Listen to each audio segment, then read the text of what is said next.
Bonjour. Dans les cours précédents, le fil rayonnant a été étudié en se basant sur l'approximation dipolaire électrique du rayonnement à grande distance. Ci-après, ce type d'approximation est aussi appliqué à l'analyse des réseaux d'antennes.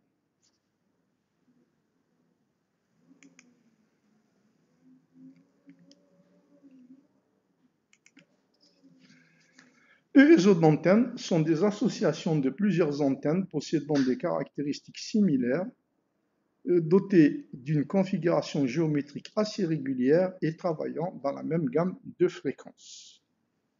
Pour illustrer ce qu'est un réseau d'antennes, nous présentons quelques réseaux parmi ceux couramment utilisés à travers le monde. Ainsi, l'antenne Yagi est celle utilisée jusqu'à ce jour pour les liaisons terrestres destinées surtout à la transmission de la télévision. Une antenne Yagi est un réseau non linéaire formé d'un élément central et d'éléments additionnels ou éléments parasites, isolés l'un de l'autre et interagissant entre eux par couplage mutuel.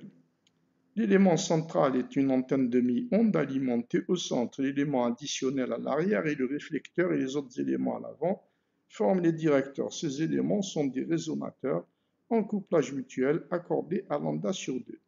La distance interéléments est ajustée de façon que le maximum de rayonnement soit concentré le long de l'axe de l'antenne Yagi.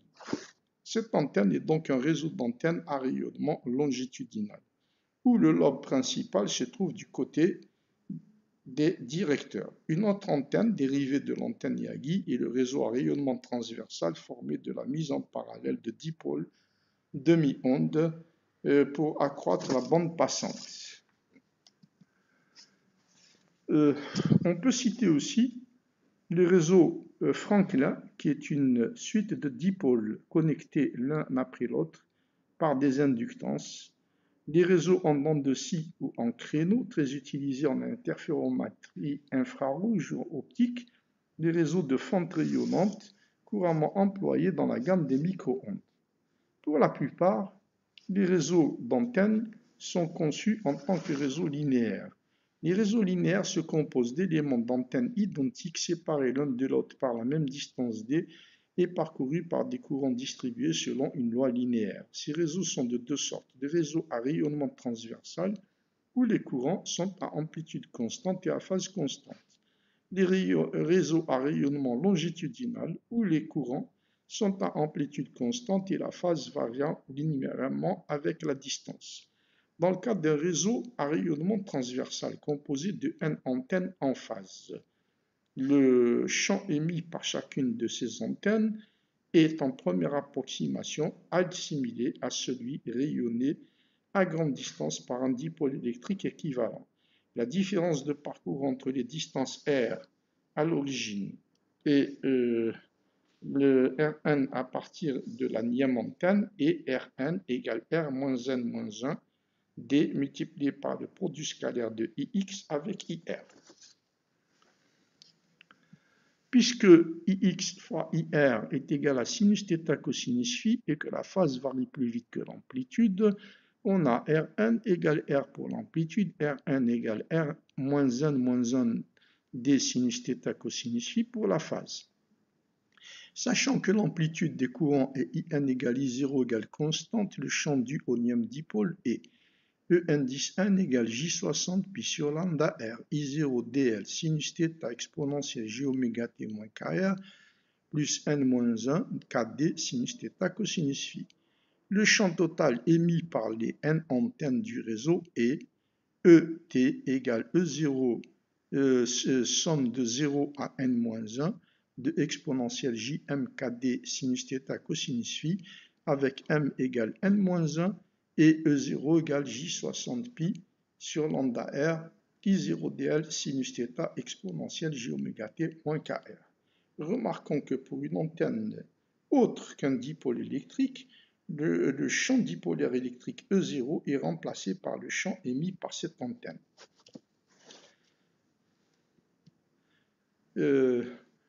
Cette somme est par définition le facteur de réseau. Elle forme une série géométrique dont le premier terme vaut 1 et la raison est égale à exponentielle jkd sinus θ cosinus phi. En résolvant cette série et en appliquant des relations trigonométriques appropriées, on trouve que le champ total émis par le réseau est ET indice T égale J60 pi sur lambda R I0 dl sinus θ fois sinus pi npi d sur lambda sinus θ cosinus phi divisé par sinus pi d sur lambda sinus θ cosinus phi multiplié par exponentielle j oméga t moins kr plus n moins 1 sur 2 kd sinus θ cosinus phi. On en déduit que la fonction caractéristique de rayonnement d'un réseau à rayonnement transversal formé de n dipôles électriques est f de θ phi égale valeur absolue de sinus θ sinus npi d sur lambda sinus θ cosinus phi sur sinus pi d sur lambda sinus θ cosinus phi. Si on prend l'exemple d'un réseau formé de 4 dipôles électriques espacés l'un de l'autre de la distance lambda sur 2, la fonction caractéristique de rayonnement dans le plan x ou y ou plan h est f de phi égale 4 fois valeur absolue de cosinus pi sur 2 cosinus phi, et celle dans le plan z ou y ou plan e est f θ égale 4 valeur absolue de sinus θ. Le diagramme de rayonnement obtenu dans le plan x ou y montre que le rayonnement émis est maximum dans la direction perpendiculaire au plan contenant le réseau d'antennes. Donc ce réseau est à rayonnement transversal. Le réseau à rayonnement longitudinal est structuré comme le réseau à rayonnement transversal, sauf que la phase du courant varie linéairement avec la distance quand on passe d'une antenne à l'autre.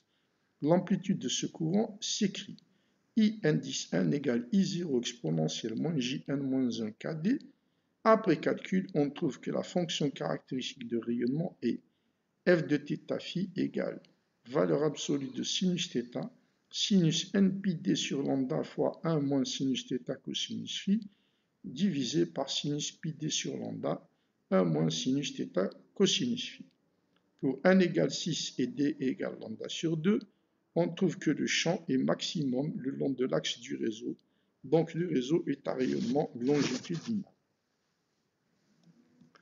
Dans le cas des réseaux Franklin, on a n antennes alignées le long de l'axe vertical OZ et espacées l'un de l'autre de la distance d.